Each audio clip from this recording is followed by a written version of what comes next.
Chapter 7 એસી પ્રવાહ અથવા તો જેડબલ્યુ અને નીટ એનો યુનિટ 15 એમાં પહેલી મેથડ છે એલસીઆર પરિપથ, ઇન્ડક્ટર, કેપેસિટર અને અવરોધ જોડીને બનતો પરિપથ. બરાબર. આ મેથડની અંદર આપણી પાસે અત્યારે ક્વેશ્ચન 6A પ્રશ્ન આપેલો છે, માત્ર કેપેસિટર ધરાવતા પરિપથમાં વિદ્યુત પ્રવાહનું સૂત્ર મેળવો. કેપેસિટર ધરાવતો એસી પરિપથ,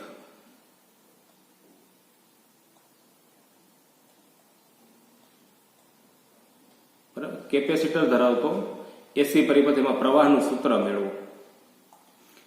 હજુ પેલા પ્રશ્ન જવાબમાં કરશો તો પેલા તમારે માત્ર કેપેસિટર ધરાવતો એસી પરિપથ પેલા તો તમારે લેવો જોશે,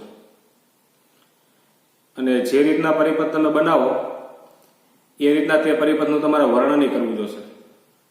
એટલું થઈ જાય પછી આપણે વિચારશું કે પ્રવાહનું સૂત્ર કઈ રીતના મળશે.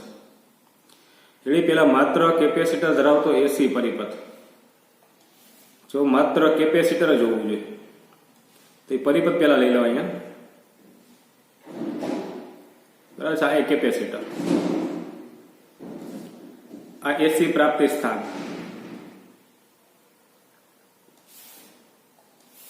બરાબર, આ એસી પ્રાપ્તિ સ્થાન, એનો વોલ્ટેજ વી, અને આપણને ખ્યાલ છે વી બરાબર વીએમ સાઇન ઓમેગા ટી લેવાનું છે. અને આ એક કેપેસિટર રેડી, એટલે અહીંથી પ્રવાહ નીકળશે એસી પ્રવાહ, એટલે સ્મોલ આઈ વડે દર્શાવો. હાલો, માત્ર કેપેસિટર ધરાવતો એસી પરિપથ મેં તૈયાર કર્યો, તેનું વર્ણન કરી નાખું, પ્રવાહનું સૂત્ર પછી મેળવું. હાલો, શું કર્યું આમાં? તો કે આકૃતિમાં દર્શાવ્યા પ્રમાણે એક કેપેસિટરને એસી પ્રાપ્તિ સ્થાન સાથે જોડેલ છે, જેમાં એસી પ્રાપ્તિ સ્થાનનો જે વોલ્ટેજ છે એ વી બરાબર વી એમ સાઇન ઓમેગા ટી જેટલો છે. બરાબર, આ પરિપથનું વર્ણન થઈ ગયું. એટલે પેલો મુદ્દો એમાં કે આકૃતિમાં દર્શાવ્યા પ્રમાણે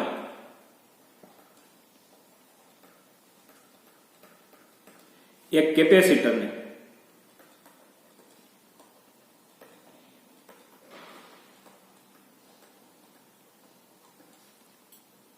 એક એસી પ્રાપ્તિ સ્થાન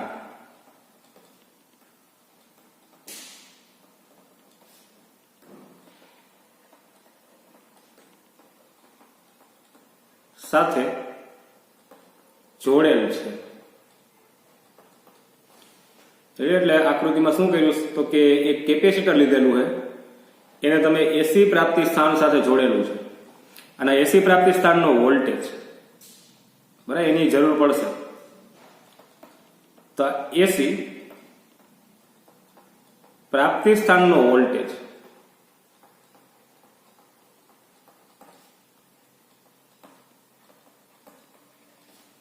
કેટલો આવશે? તો કે વી બરાબર વી એમ સાઇન ઓમેગા ટી. એમાં વીએમ એટલે છે શું? હાલો, આ તો એસી વોલ્ટેજ છે. વીએમ એટલે તો કે મહત્તમ વોલ્ટેજ, અથવા તો બીજું નામ છે વોલ્ટેજનો કંપ વિસ્તાર. બરાબર, બીજું નામ આપવું હોય તો વોલ્ટેજનો કંપ વિસ્તાર.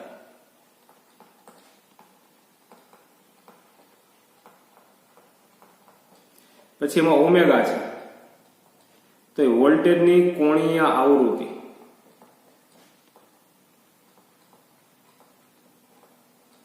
હાલો, માત્ર કેપેસિટર ધરાવતો એસી પરિપથ તમારી સામે આવી ગયો, એનું વર્ણન કરી નાખ્યું. હવે આ પરિપથ માટે તમારે કરવાનું છે, તો આ પરિપથ માટે હવે તમારે વિદ્યુત પ્રવાહ એટલે કે સ્મોલ આઈ નું સૂત્ર મેળવવાનું છે. જો વિચારો કઈ રીતના પરિપથ ઉપરથી સ્મોલ આઈ મળશે. કિર્ચોફનો બીજો નિયમ મૂકી દો તોય આવશે. બરાબર, કિર્ચોફનો બીજો નિયમ આપી દો, આ બંધ ગાળો જ છે.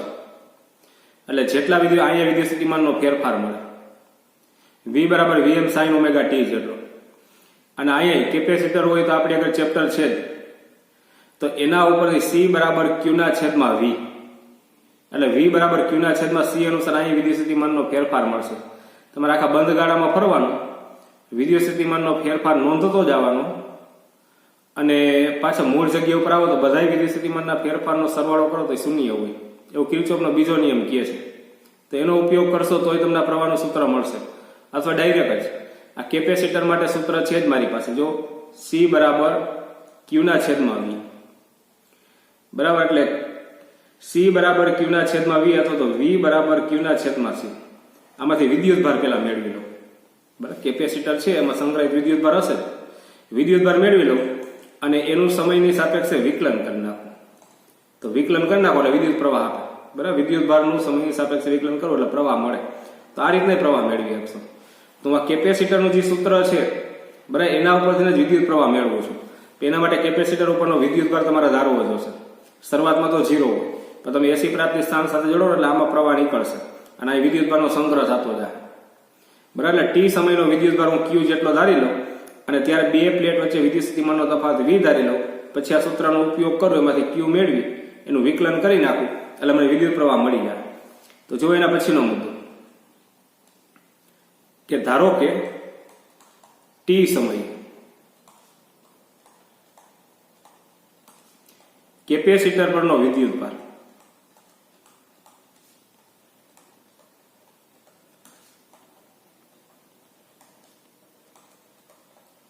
સ્મોલ Q અથવા તો કેપિટલ Q જે ધારવું હોય, સ્મોલ Q, અને એની બે પ્લેટો વચ્ચે વિદ્યુત સ્થિતિમાનનો તફાવત બરાબર એ ધારી લઉં છું V હોય તો સૂત્ર શું આવશે? V બરાબર Q ના છેદમાં C અથવા C બરાબર Q ના છેદમાં V. મેં V ના સૂત્રનો કરતા બનાવ્યો છે. હવે એમાં V એટલે છે મારી આગળ Vm sin ઓમેગા t. બરાબર, આ જગ્યા ઉપર આપ્યું જ છે બરાબર આ Q ના છેદમાં C.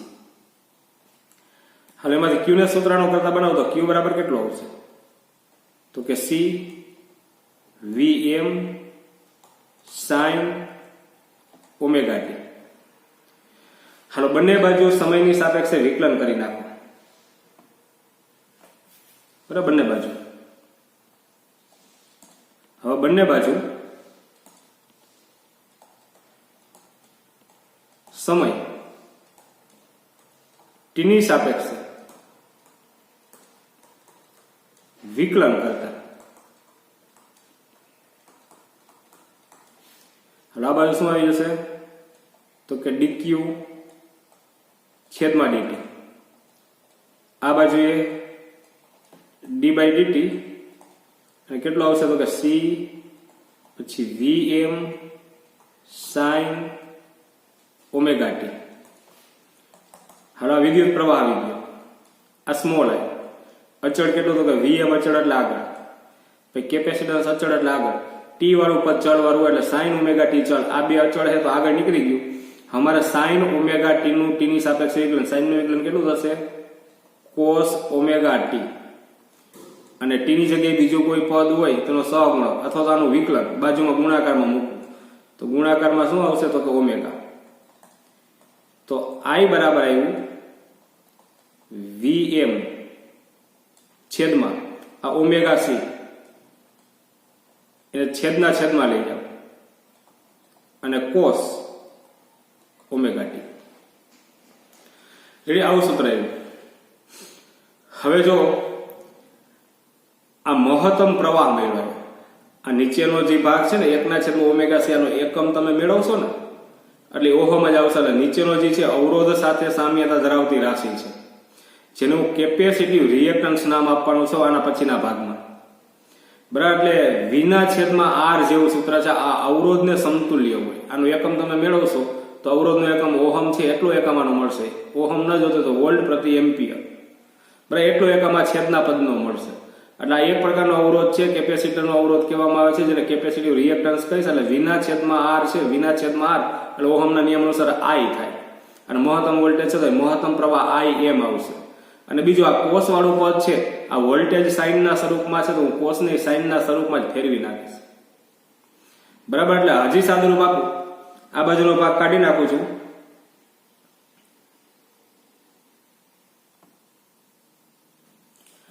જો હજી આ સૂત્રનું સાદુરૂપ આપું તો I બરાબર અહીંયા થઈ ગયું IM અને કોસ ન લખો તો એની જગ્યા ઉપર આવું લખીએ સાઇન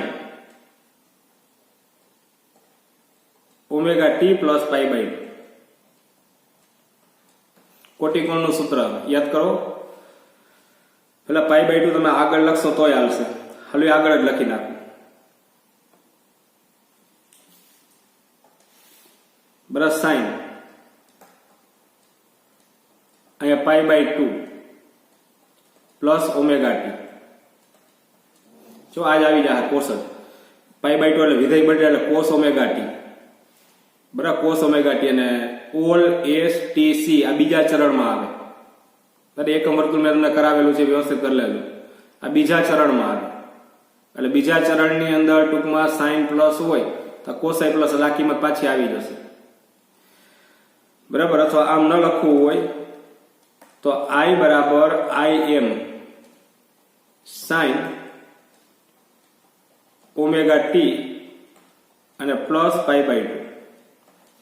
બરાબર, વિદ્યુત પ્રવાહનું સૂત્ર મળ્યું. માત્ર કેપેસિટર ધરાવતો પરિપથ હોય તો એના માટે વિદ્યુત પ્રવાહનું સૂત્ર આ પ્રકારનું થાય. હાજી નીચે લખી નાખું. જ્યાં IM કોની જગ્યાએ મૂકો તમે તો કે VM